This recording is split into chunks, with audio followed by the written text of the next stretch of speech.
Terima kasih Celebes People masih bersama kami di program Dialog Legislasi dan kita sudah tiba di segmen terakhir ya. Tapi sebelum kita pamit, kita masih mau menanya-nanyakan dulu terkait dengan program vaksinasi 100 RT per hari 100%. Nah, kira-kira untuk konsistensi nanti, karena kan biasanya itu yang masyarakat khawatirkan dari program-program yang ada, di awal gencar-gencar, di tengah agak menurun, di akhir hilang gitu. Nah, dari program Makassar Recover sendiri selaku juru bicara Ibu Indira, apa yang ingin Anda sampaikan? Jadi kami juga tetap meminta kerjasama dari masyarakat. Kami membutuhkan dukungan dari masyarakat untuk program-program ini, terutama program 100 vaksin RT per hari itu. Jadi kami memohon masyarakat ini untuk tidak selalu termakan dengan hoax. Bahwa ini tempat vaksin sudah kami pindahkan di lokasi terdekat dari tempat tinggal dari masyarakat. Jadi sudah berbasis RT. Mudah-mudahan dengan program ini masyarakat tetap antusias untuk mau divaksin itu tetap baik, sehingga program ini bisa berjalan dengan lancar, dan kami jamin dari pihak pemerintah kota stok vaksin untuk vaksin dosis 1 dan dosis 2 akan tetap aman sampai program ini selesai, dan sama-sama kita semua bersama masyarakat dan stakeholder kita mewujudkan 100% masyarakat Makassar itu sudah divaksin. 100% ya, itu harapannya. Saya kembali ke Pak Haji. Pak Haji, kalau dilihat dari dukungan DPRD Makassar dengan program-program yang dicanangkan oleh Pemkot, memang sudah istilahnya sudah bersinergi ya bersama untuk mengurangi penyebaran COVID-19 di Kota Makassar. Tapi selain kita membahas tentang vaksin, kalau kita bahas pandemi, PPKM pasti juga ekonomi. Ekonomi juga ini sepertinya sangat berpengaruh ya Pak Haji, karena selama PPKM banyak pelaku usaha mungkin yang mempunyai keluh kesah, ini penghasilan saya karena dibatasin begini-begini. Nah, kalau dari DPRD sendiri, dukungannya seperti apa untuk melihat fenomena UMKM yang memang sedikit mengalami penurunan gitu? Ya, saya kira apa yang disampaikan oleh jubir kita, bahwa makanya itu ini pandemi harus semuanya stakeholder. Ibaratkan ini memang harus kita borongi ini. Tidak boleh pemerintah jalan sendiri. Jadi termasuk pelaku ekonomi, tokoh masyarakat, ya. Artinya semuanya sektor harus memang bergerak untuk bagaimana pandemi ini cepat berkurang di Kota Makassar ini. Makanya itu saya katakan bahwa siapa lagi yang kita mau dengar kalau bukan pemerintah kita, bukan ulama kita, pastor kita, tokoh-tokoh masyarakat kita, dokter-dokter kita. Di luar dari itu jangan. Kan banyak juga itu sebenarnya ustaz-ustaz yang biasa juga ngomong, kadang-kala bertentangan apa yang menjadi program pemerintah. Saya katakan, ustaz yang seperti begitu, apakah dia masuk di Majelis Ulama, MUI? Kalau tidak masuk MUI, jangan percaya. Sama dengan kalau ada dokter-dokter, tanya apakah dia masuk di IDI, Ikatan Dokter. Kalau tidak, jangan percaya seperti itu. Sebab namanya kalau masuk di MUI, pasti satu bahasa. Kalau masuk di IDI, Ikatan Dokter, pasti satu bahasa. Namanya pemerintah itu tidak akan mungkin mau membuat masyarakatnya menyusahkan, kan? Karena kalau susah masyarakat, pemerintah jauh lebih susah. Ya, termasuk kita ini tidak ada yang bisa kita jalankan, tidak ada. Ya, jadi tentu pemerintah kita ini harus kita bekerja sama, membantu mensosialisasikan ini, bagaimana apa yang menjadi program kita ini bisa tercapai seperti itu tadi yang disampaikan jubir kita ini, 100 RT satu hari, dan insya Allah kurang lebih 15.000 ya masyarakat yang divaksin dalam satu hari. Insya Allah kita doakan ini mudah-mudahan bisa tercapai. Kalau ini tercapai, insya Allah pada bulan November nanti ini bisa dikatakan Makassar insya Allah sudah bisa dikatakan sudah sudah bisa hidup berdampingan dengan COVID. Baik, saya kembali ke Ibu Indira terkait dengan informasi hoax. Sepertinya memang ini menarik ya kalau kita berbicara tentang informasi hoax. Karena informasi hoax ini memang seakan-akan info ini sudah meyakinkan masyarakat terkait dengan vaksin contohnya. Banyak masyarakat yang saya tidak mau divaksin, saya takut nanti ada apa istilahnya chip lah di dalam, ada meriang lah nanti ya. Jadi kalau dari program Makassar Recover sendiri melihat adanya informasi-informasi tersebut, untuk klarifikasinya kayak gimana tuh Bu Indira? Inilah benar-benar menjadi PR kami ya, pada saat kita melaunching program Makassar Recovery ini, kita diserang dengan hoax bertubi-tubi gitu. Nah, mudah-mudahan masyarakat ini bisa melihat bahwa memang vaksin ini bisa mengurangi gejala, itu dulu yang pertama. Setelah itu ternyata pemerintah pusat sudah mewajibkan sertifikat vaksin. Naik pesawat, naik kapal laut, naik kereta api nggak boleh kalau nggak pakai. Nah, sementara masyarakat ini mungkin membutuhkan itu gitu loh. Nggak apa-apa ini mungkin dibilang ini agak sedikit pemaksaan, tetapi ini sebenarnya demi kebaikan kita bersama gitu loh. Jadi pada saat sekarang sudah di level 2, jangan ini sudah di level 2, jangan lagi saya vaksin deh, sudah ini, sudah itu, kayak gitu kan. Jadi sosialisasi, makanya kenapa dibikin berbasis RT, supaya sosialisasinya bisa lebih mudah gitu loh. Jadi hanya berbasis RT yang mungkin kurang lebih 150 orang saja gitu. Kita masih bisa berbicara dari hati ke hati, mungkin ketua RT dibantu dengan orang tokoh masyarakat di situ untuk juga mensosialisasikan vaksin, bahwa jangan takut, bahwa ini keuntungan dan kelebihan vaksin itu seperti ini dan ini gitu loh. Jadi pendekatan mereka bisa jauh lebih singkat jadinya kalau kita bikinnya memang berbasis RT. Baik, terkait dengan vaksin dan juga pelayanan publik. Banyak yang mengatakan dan bertanya juga ke saya langsung nih Bu Indira ya. Kalau kita tidak vaksin, apakah kita tidak dilayani nanti di pelayanan publik? Nah, kalau tidak dilayani berarti ini kita dipaksa nih. Jadi kayak gimana kalau dari Bu Indira tuh? Saya rasa nggak masalah untuk itu gitu. Karena memang kenapa memutus mata rantai COVID ini tidak mudah gitu. Nah, caranya seperti apa? Ya caranya memang seperti itu. Karena kita bukan Makassar sendiri yang membuat program seperti itu ya. Jadi mulai dari pusat pun juga gitu. Di Jakarta kita masuk mall harus barcode, bukan lagi kasih lihat kartu vaksin yang ditulis tangan. Harus pakai barcode.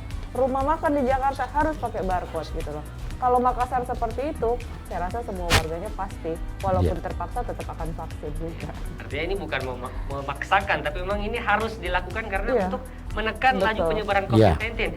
Nah, kalau dari Pak Haji sendiri, sifat masyarakat Makassar yang memang kalau kita tahu agak keras gitu ya, agak keras karena memang kalau belum jelas informasinya, terkesan memaksa, biasanya itu penolakannya juga makin besar. Contohnya kayak pelayanan publik tadi, tidak divaksin, tidak dibati-bati istilahnya, tidak dilayani. Nah, kalau dari Pak Haji sendiri seperti apa? Ya, jadi saya katakan biasa begini, kalau Anda memang tidak mau mengikuti namanya program pemerintah, karena ini kan demi untuk kebaikan, ya toh? Artinya kalau pemerintah menerapkan seperti vaksin itu, dia menerapkan seperti tadi, mau naik pesawat harus itu ada vaksin, mau masuk ini harus ada vaksin, segala-galanya harus vaksin kan? Makanya itu ada sekarang orang memang itu istilahnya itu tadi kita bilang kandas pasta ya, karena kampas ya, kandas pasta karena kebutuhan seperti itu. Tapi setelah sesudah itu memang sudah menyadari bahwa ternyata vaksin itu memang punya manfaat Pak. Karena kita sudah melihat kalau orang sudah pernah vaksin, karena itu tidak menutup kemungkinan orang yang vaksin ini masih bisa itu kena COVID kalau dia ceroboh kan, ya. Tetapi vaksin sudah bisa ya sudah bisa mengurangi gejala dibanding orang yang kena yang tidak pernah divaksin itu menurut keterangan dokter ini jauh lebih parah, malah bisa mengakibatkan kematian dibanding orang yang sudah pernah vaksin. Itu alhamdulillah rata-rata semuanya menurut ini dokter ini selamat. Itu juga yang menyebabkan sekarang kesadaran masyarakat ini bahwa ternyata ini vaksin memang punya manfaat. Terus terang juga saya ini sendiri, saya ini ada 10 orang di rumah, saya yang pertama vaksin Pak. Oh, pertama? Saya yang pertama karena saya memang memperlihatkan. Contoh yang baik sih Pak ya. Apakah karena saya bilang vaksin itu hampir sama waktu kita mau naik haji. Ada namanya vaksin meningitis ya. Ada vaksin flu. Ternyata itu juga nggak ada persoalan. Malah kita tidak tanya-tanya apa penyakitmu hadapi, langsung saja begitu dokter suntik kita. Ternyata juga nggak ada apa-apa kan? Nah, ternyata ini vaksin ini kan kita ditanya ada penyakit apa ada ini tak. Kalau naik darahnya ditunggu dulu, toh. Alhamdulillah saya begitu habis vaksin sama sekali nggak ada persoalan saya rasakan. Orang bilang biasanya itu kalau vaksin kedua biasa ada gejala. Alhamdulillah tidak ada. Besoknya tetap saya juga datang jogging olahraga. Tidak ada apa-apa. Saya sampaikan anak-anak di rumah.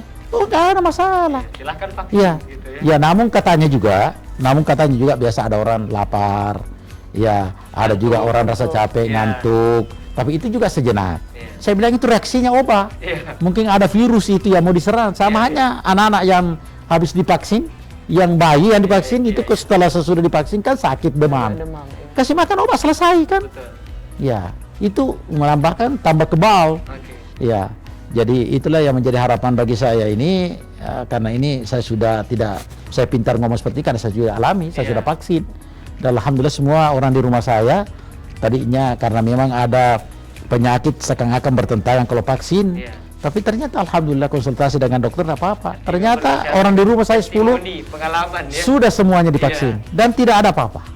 Baik, terima kasih Pak Haji. Saya kembali ke Bundira. Harapannya kan sekarang sudah PPKM level 2 nih, zona kuning. Jangan sampai, biasanya ya kita berbicara berada-ada, tapi semoga tidak terjadi. Kasus COVID-19 sedikit menurun, masyarakat kembali abai. Akhirnya apa?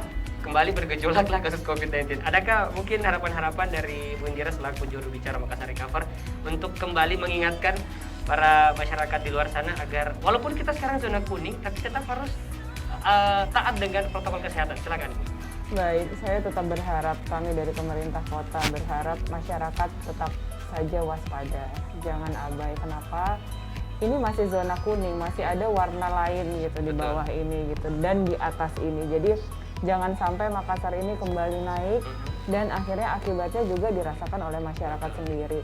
Pelaku ekonomi, ya imbasnya terkena semua masyarakat. Pelaku ekonomi juga mulai berteriak pada saat kita PPKM level 4. Kemudian karena alhamdulillah sekarang sudah turun ke level kuning, tetap menjaga protokol kesehatan. Saya rasa masyarakat juga harus saling mengingatkan, pakai masker. Saya kalau saya pergi ke restoran ada yang tidak pakai masker, saya langsung tegur gitu. Jadi saling mengingatkan itu hal yang baik. Jadi tidak ada salahnya untuk masyarakat kita, masyarakat Kota Makassar, kita jaga Makassar ini supaya tetap ada di level aman, kita bisa hidup berdampingan dengan COVID dan semua bisa berjalan normal termasuk ekonomi Kota Makassar juga. Jangan bisa takut untuk menegur gitu ya Ibu. Betul, luar biasa. Ibu berarti kalau misalnya ngelihat ada masyarakat Kota Makassar yang tidak taat langsung ditegur gitu ya.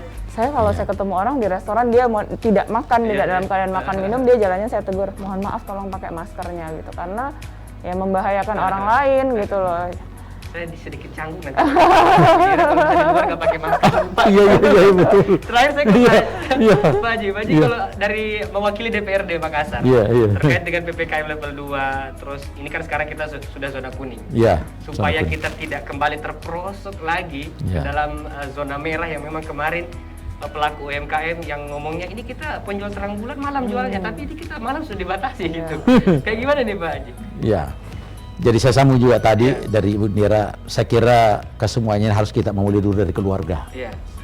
Jadi kalau kita mau menerapkan ini namanya protokol kesehatan, harus kita betul-betul dimulai dari keluarga. Kita sendiri dulu saling mengingatkan kepada keluarga, ya. Sehingga apa yang diharapkan oleh pemerintah kota nanti ini secepatnya ini bisa berlalu namanya ini pandemi. Tentu harapan kita seperti tadi sudah ada penjualan-penjualan.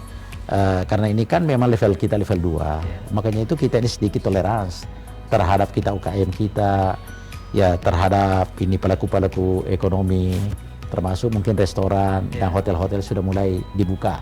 Ya karena kalau ditutup terus ini bukan lagi itu namanya PPKM, pembatasan perlakuan kegiatan masyarakat, tapi sudah bisa apa itu pelan-pelan kita mati. Kalau misalnya sudah level 2 tapi tetap kita. Makanya itu pemerintah alhamdulillah sekarang sudah melonggarkan. Ya, sudah pelaku ekonomi seperti itu sekarang penjualan itu sekarang sudah sampai jam 9 malam. Pulih, sudah mulai pulih. Tapi itulah tadi disampaikan oleh jubir kita, jangan kita labai, jangan kita kembali ceroboh tetap harus kita waspada. Karena namanya ini Pak Corona ini menurut itu dokter ini juga banyak macam-macamnya. Jenis baru juga banyak. Banyak juga jenis barunya. Mungkin corona yang masuk ini adalah corona yang seperti itu dulu yang sangat menakutkan, tapi ada lagi katanya lebih kencang lagi. Tapi ini juga kedokteran kita ini jangan juga terlalu menakutkan kita. Artinya maksud saya pelan-pelan juga memberikan kita ini. Karena kadang-kadang juga gara-gara begitu akhirnya tertanam juga di otak kan seperti itu. Tidak mau divaksin. Iya. Oke, baik. Terima kasih Pak IMU saja yang sudah hadir bersama kita hari ini luar biasa. Ibu Dira juga terima kasih. Terima kasih. Ya, kita kalau berbicara pandemi COVID-19 memang agak sedikit menakutkan ya seperti kata Pak Haji tadi. Tapi ini kita berbicara bukan seberapa takut kita terhadap virus COVID-19, tapi seberapa cinta kita sama kesehatan diri kita, kesehatan keluarga-keluarga kita, dan kesehatan orang-orang yang ada di sekitar kita. Baik, terima kasih. Lebih simpel. Sekian untuk perbincangan kita hari ini. Saya Febrian pamit undur diri. Terima kasih atas perhatian Anda. Assalamualaikum warahmatullahi wabarakatuh. Waalaikumsalam warahmatullahi wabarakatuh. Terima kasih Pak Haji. Terima kasih.